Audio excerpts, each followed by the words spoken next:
chân bò cầm cây roi thật to, bò không đi lấy cái roi ra chọc đít bò, bò đứng dậy đi ngay.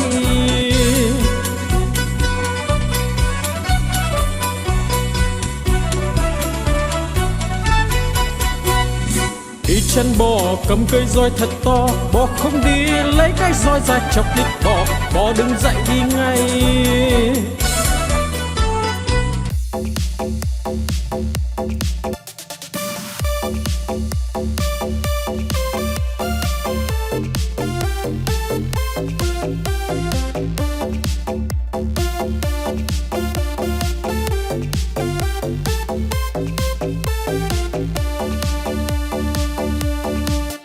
Con cua mà có hai càng, đầu tai không có bò ngang cả đời. Con cá mà có cái đuôi, hai vây về vầy nó bơi rất tài. Con rùa mà có cái mai, cái cổ thụt ngắn thụt dài vào da. Con voi mà có hai ngà, cái vòi nó cuốn đồ nhà đồ cây. Con chim mà có cánh bay, bay cùng Nam Bắc Đông Tây tỏ tường.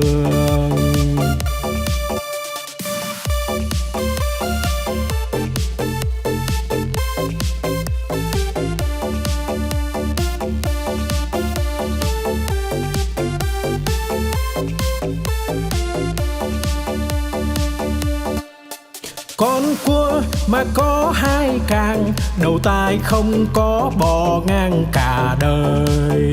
Con cá mà có cái đuôi, hai vây về vầy nó bơi rất tài. Con rùa mà có cái mai, cái cổ thụt ngắn thụt dài vào da. Con voi mà có hai ngà, cái vòi nó cuốn đồ nhà đồ cây. Con chim mà có cánh bay, bay cùng Nam Bắc Đông Tây tỏ tường.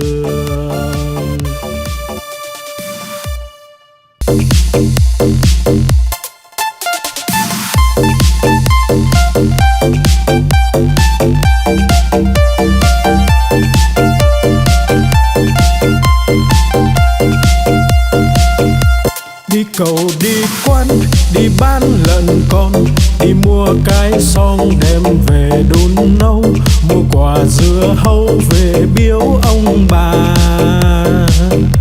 Mua một đàn gà về cho ăn thóc, mua lược chải tóc, mua cặp gội đầu, đi mau về mau kẻo trời sắp tối.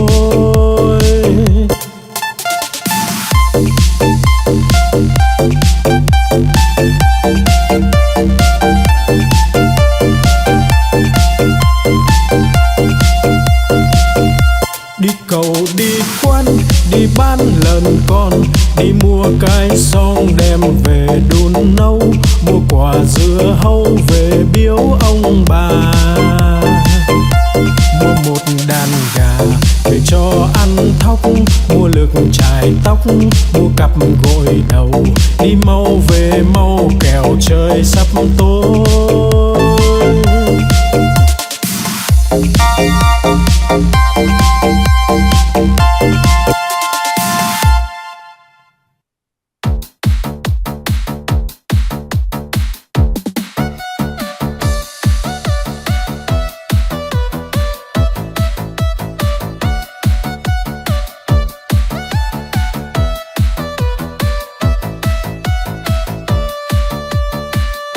No lòng vĩ dạ là con cá cơm, không ướp mà thơm là con cá ngát.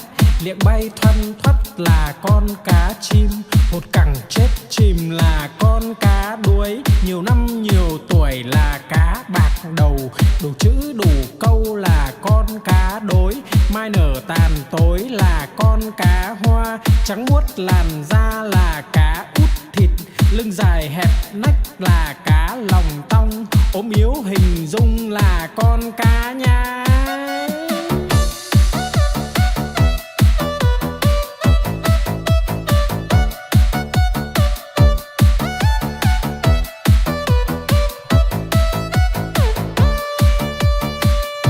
No lòng vĩ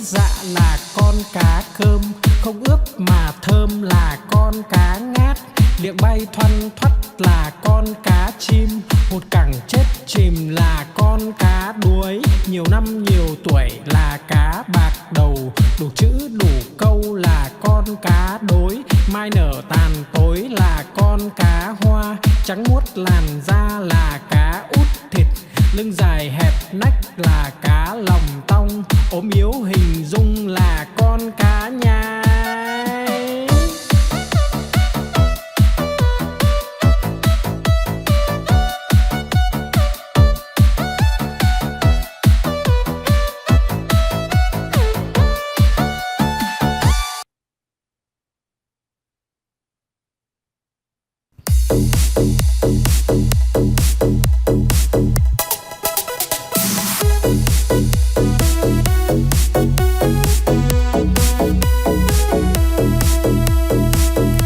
Bướm bay bướm lượn, bướm đậu nhành hoa, khoe đôi cánh đẹp rực rỡ muôn màu.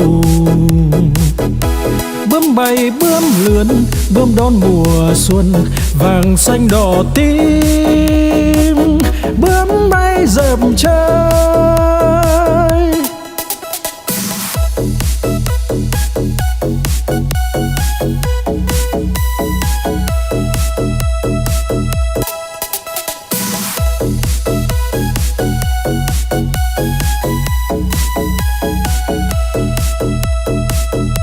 Bướm bay bướm lượn, bướm đậu nhành hoa, khoe đôi cánh đẹp rực rỡ muôn màu. Bướm bay bướm lượn, bướm đón mùa xuân, vàng xanh đỏ tím, bướm bay dợp trời.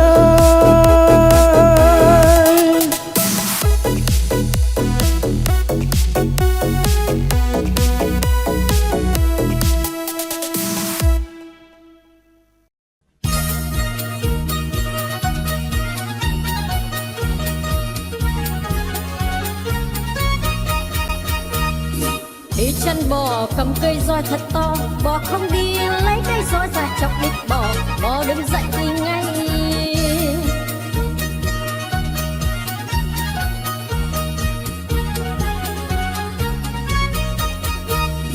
Đi chân bò cầm cây roi thật to, bò không đi lấy cây roi ra chọc đít bò, bò đứng dậy đi ngay.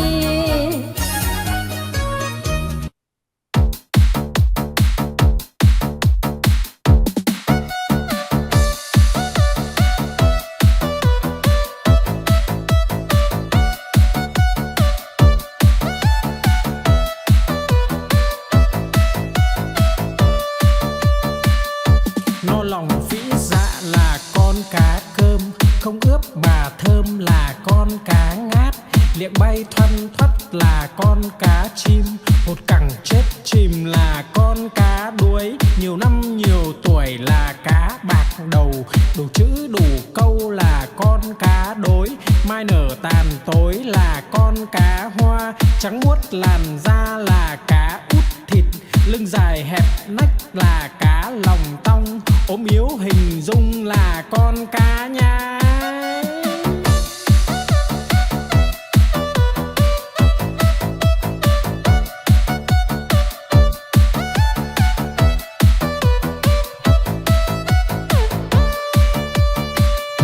No lòng phĩ dạ là con cá cơm, không ướp mà thơm là con cá ngát, liệng bay thoăn thoắt là con cá chim, hụt cẳng chết chìm là con cá đuối, nhiều năm nhiều tuổi là cá bạc đầu, đủ chữ đủ câu là con cá đối, mai nở tàn tối là con cá hoa, trắng muốt làn da là cá út thịt, lưng dài hẹp nách là cá lòng tong, ốm yếu hình